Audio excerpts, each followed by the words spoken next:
but she don't know from that. When we lived in Rehovot, the doctor from Rehovot sent you to the same doctor in the hospital. He didn't say to leave Israel.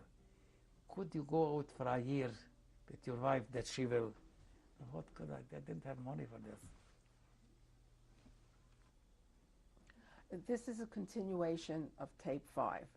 You were talking about the doctor suggesting that your wife leaves Israel for a year because she was affected by the bombing. Right. And except that her sister, she was here. You have there the picture.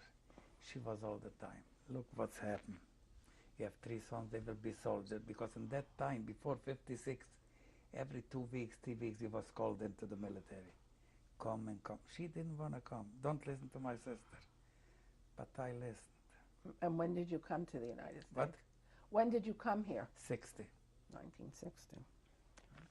Where did you come? Where did you arrive? We lived in the Bronx in the beginning. To New York, we lived. They rented us an apartment, her sister who called us in the Bronx, and we lived there.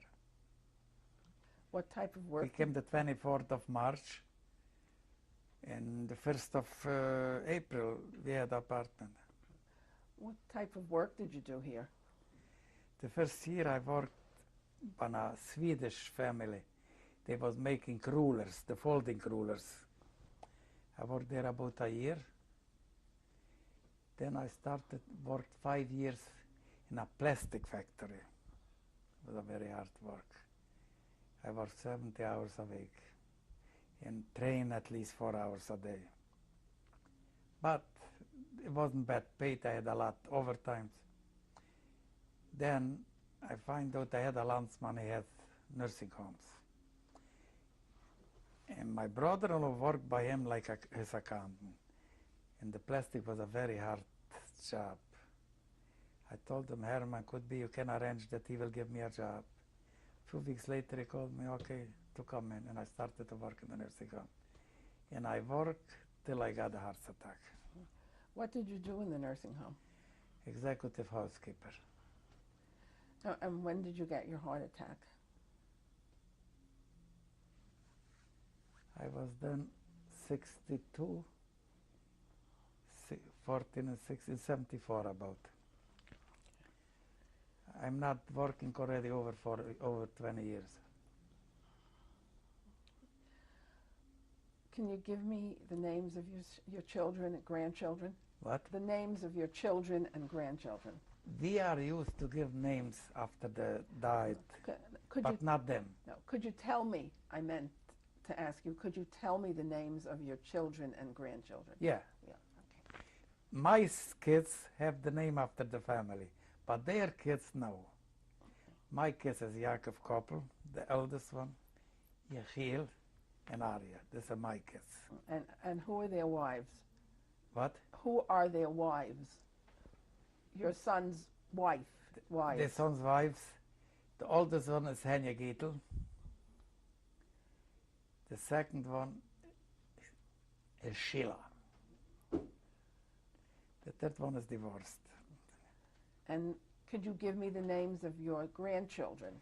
I'll try. This 3 is Uri, Lior, and Yair. The second one is Ilan, Nava, and what's the little one's name?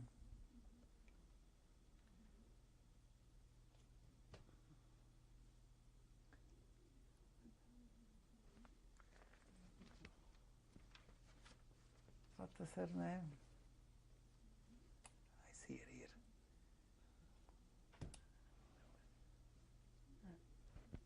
Well, if I remember, I'll tell you later. The youngest one is Daniel and Joshua, two boys.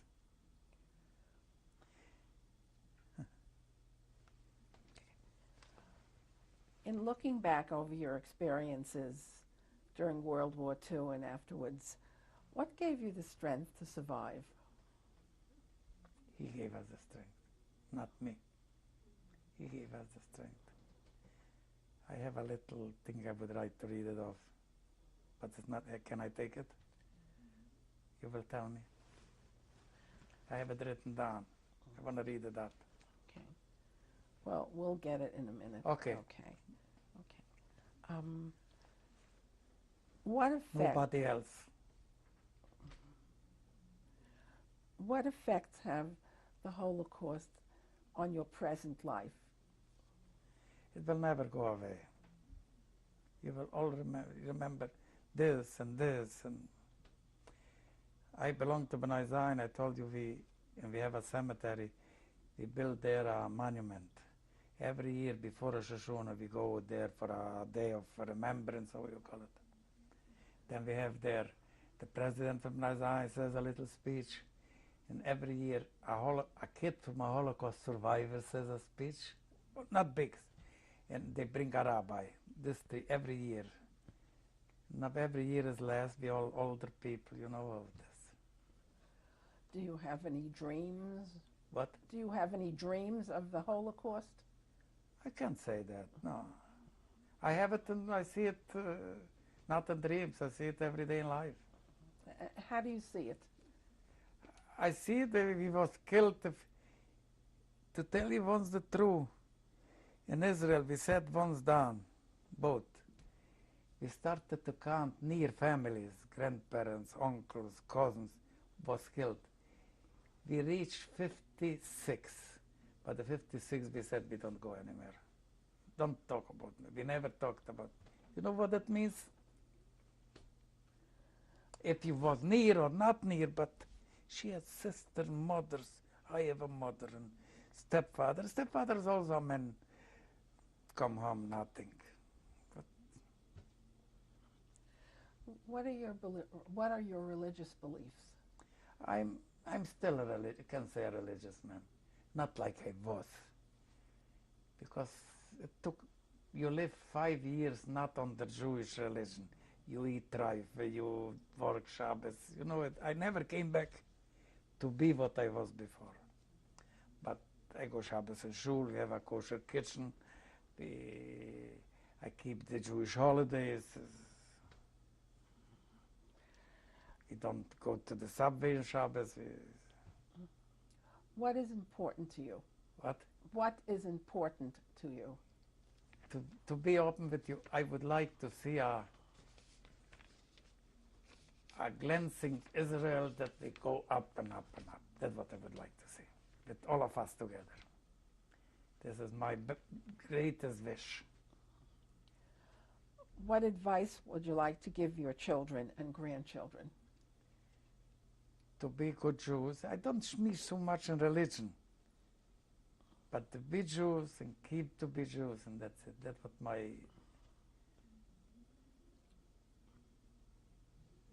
to believe in Israel. Parents, I don't think that. I grew up with this, and I would like them to see this, that they were respected to live for this. And what would you like to say to future generations? You know, this is a question. You have to find a more intelligent, more Talmud Chochem. You know what a Talmud Chochem is? A rabbinical knowledge man, to say what we can do, what can we do. Our whole existence from Abraham, all the time came up somebody who hit us.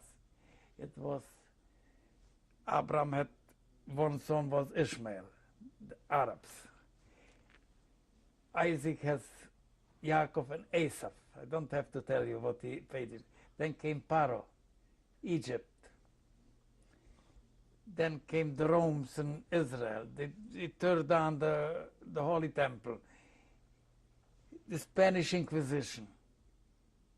We can't do nothing. We are very small, but he helps us all the time. Even of this, in my little letter, I as about this.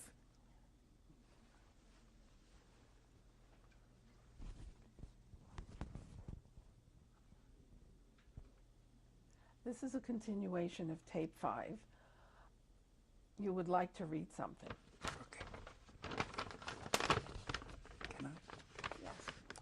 As Jews, we as a people have known great sorrow throughout history. From the times of Abraham, Yitzchak, and Jacob, toward enslavement in Egypt, from the destruction of the Beit HaMikdash by the Romans, to the horrors of the Spanish Inquisition, Jews have suffered from the most horrible forms of anti-Semitism. Through it all, however, God has protected us. We have survived. Even an attempt by the Nazis to systematically eliminate every Jew on the face of the earth was not successful. Tov, we lost 6 million of our brothers and sisters. God allowed us to survive as a people and as a nation. He gave us a message as well. Jews must have a land of their own. When I worked in the labor camps, the thing I thought about most was the thought of raising a family in Israel.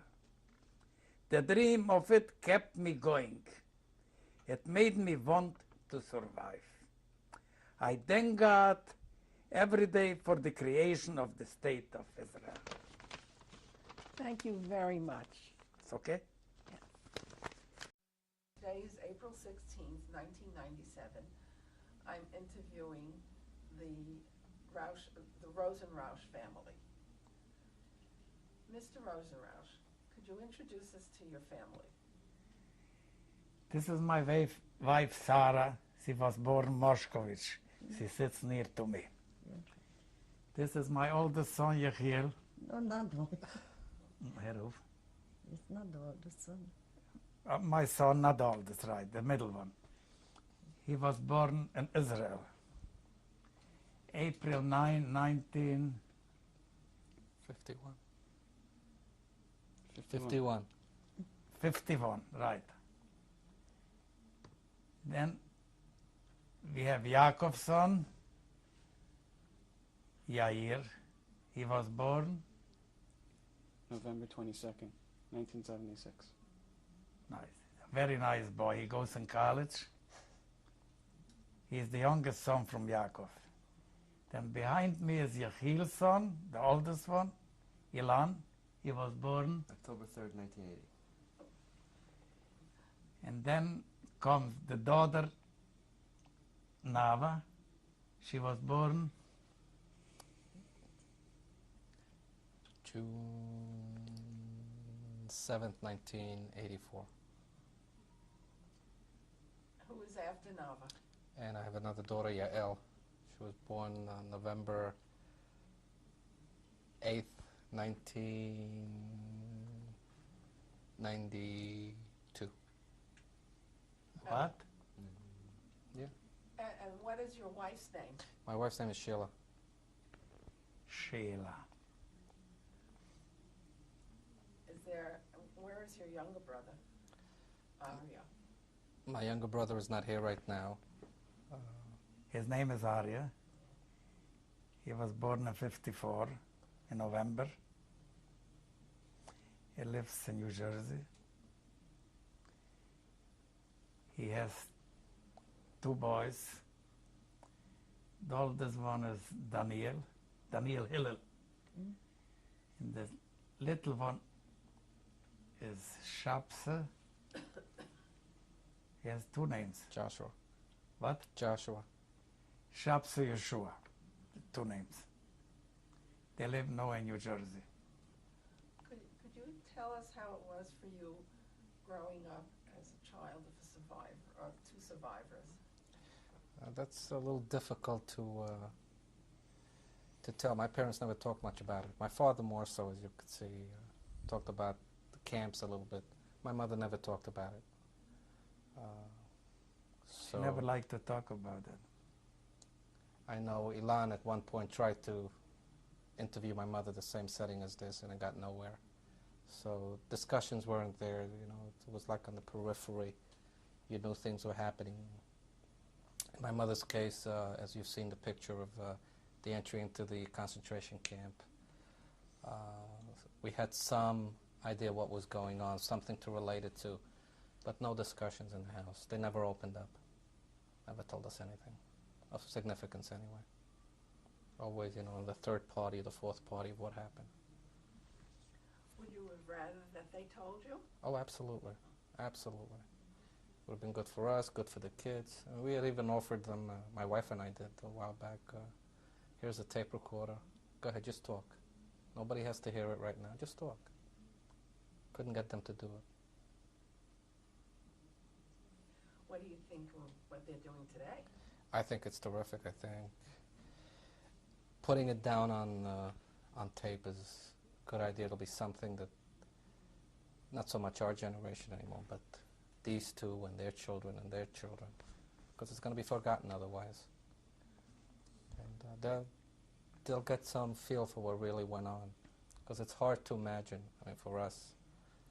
So maybe hearing it from them, I don't know what they said and how it went, but I hope they were a little more open than they were with us over the years. They were.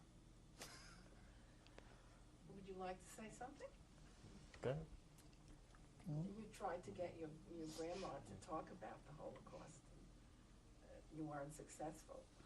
How did you try to get her to talk? Well, we tried to do projects, try to interview them, and nobody ever wanted to talk about it. Rather, they did. They've known more of it.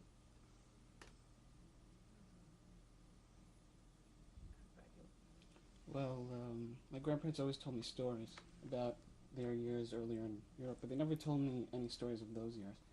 And I felt a little disappointed because I knew that other kids also had grandparents that were survivors, and they knew a lot of stories, but I knew no stories of that time period. 2 years ago, I went to visit the camps, and after being there, I realized that it was more selfish of me to expect them to tell me on that, and I was upset myself of expecting them to tell me those kind of stories. Where did you go? Poland. Did you go to Auschwitz? Mhm. When you saw Auschwitz, you said it was selfish of you to want them to talk to you about that. Well, what did you mean by that? Well, the camps themselves didn't really do anything to me because they were empty. I'd gotten a lot more from stories and movies. But there was something a strange feeling that you got just walking in those camps, especially when you know that your ancestors, a lot of them, are lying in that pool of dust.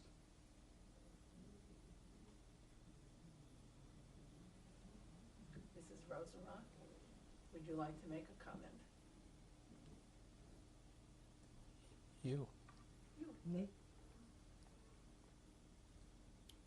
No, that's...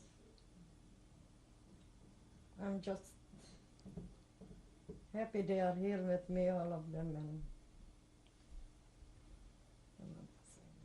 We cannot help it. We have to forget it. It will not help. No, you don't have to forget it. You have to remember and remind everybody, but it's not easy. For the kids' sakes, if they would talk about it more often, as opposed to there's a gap in their history, a tremendous gap. There's the before, there's the after, but the middle piece that's missing. And and for them, that's for myself, my brothers. That's, I mean, we're also getting old already. It's not that critical anymore. But I mean, I have him, and we have the little ones. They don't know any of this. They have no clue, and they're the ones. I mean, with a project like this, it's important. Well, maybe this will help fill in the gap. Oh, Yeah, it will help, because if they will see it, they hear it, I know, they will think about it, and they have to. Mr. and Mrs. Rosenrauch, what did you feel about these interviews today? What were your reactions to your giving testimony? I am relieved that I emptied my stomach a little bit, That's true. because You don't talk about it with the kids, but in a case like this, we are a little eased ourselves. We give it up, you know, it don't lie, it came out a little. for the sake for the kids, I mean, it's very important that the grandchildren know a little bit what's going on. Yair, he was there, so he went to visit there, those places, so he knows a little. But other ones, they wasn't. He went to Auschwitz, he went to Poland, they showed him all those terrible places. And they're going to leave behind an important legacy with these tapes. I have a 5-year-old at home, 4.5. She hasn't got it. What does she know? You know, it's this generation. She doesn't even know what a record player is. This is going to be important. This is going to be something to, well, this is where I come from. This is what happened. This is what went on. Something to remember, I guess. Any final comments? Anything else you'd like to say? But Yair, he went there with a group of kids his age. And after a few days, he was asking to let him come back. He couldn't take it. He got sick about it. He couldn't take it. Says others, if you see it or you hear it, you know, he went there, he saw the places.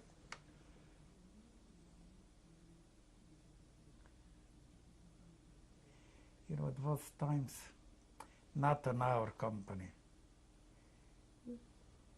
The commander made the whole company, regularly the company hours was 250 people. They put up the line, 250, 10 on a line. Every 10 was shot for no reason. They came out with guns. Which camp was this? Which place? If I can tell you a little story. We went to visit after the war to Budapest. I had there an uncle, I showed it to him. He took me out to the cemetery. There was signs like you see the Vietnam War veterans, a whole list. And he showed me the picture on that. I said, what is this? They organized in Budapest from youth under 15 a working camp like we was. When they came once together, the sergeant and the soldier came out and shot them out, all of them. That this was the sign after the war for this young 250 kids. They was shot down there.